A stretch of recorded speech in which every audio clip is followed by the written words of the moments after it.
row your boat. Kayaking down the sea.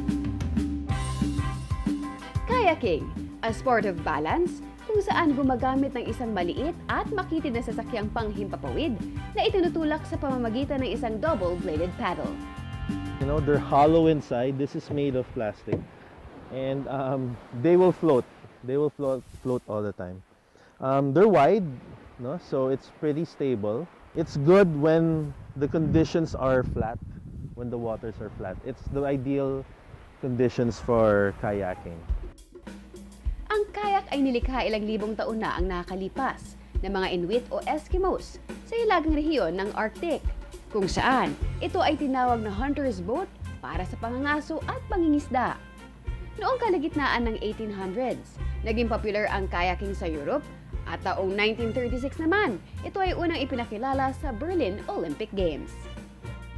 Actually, I don't think there are any health restrictions because you know, I've seen disabled people do kayaking. They're always assisted by, you know, an adult. And kayaking is pretty healthy. May iba't ibang klase ng kayak. Ang set on top, kung saan ang paddler ay nasa open, shallowly concave deck sa ibabaw ng tubig. Cockpit style, where the paddler is seated with the legs and hips inside the kayak hull with a spray deck that creates a water-resistant seal around the waist. Ang inflatables naman ay hybrid ng sit-on-top at cockpit style, where the boat have an open deck, but the paddler sits below the level of the deck. At ang tandems, na maaaring gamitin ng 2 hanggang 3 paddlers. You can also bring with you some water if you have space with you or if you have a pocket.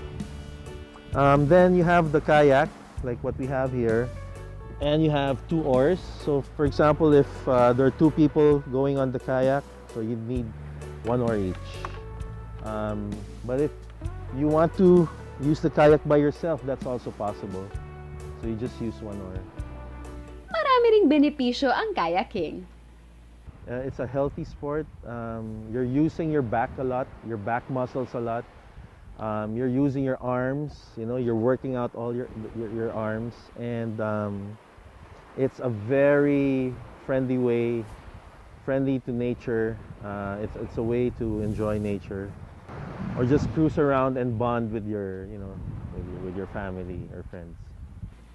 In fact, kayaking is pretty easy to learn.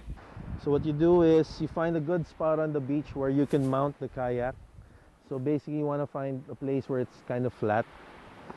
Once you're there, you have to enter the kayak from the side.